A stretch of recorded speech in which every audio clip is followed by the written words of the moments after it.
የሁምቦ ቅዱስ ፍራንቺስኮስ የቅድመ መደበኛና የመጀመሪያ ደረጃ ትምህርት ቤት የ2018 ዓ.ም የትምህርት ዘመን መዝጊያና የመረቃ ስነ ስርዓት አካሄደ።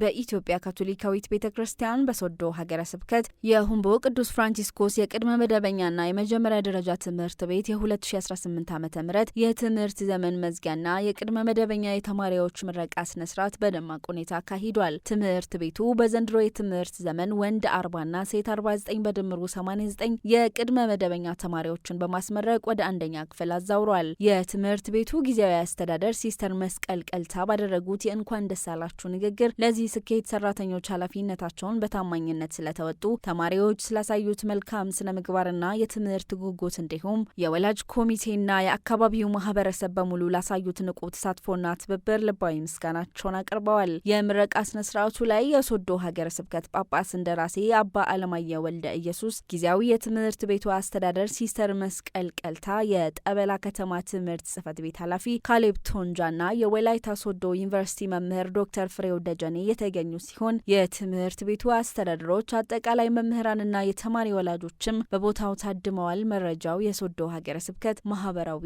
ተግባቦት ገጽ ነው።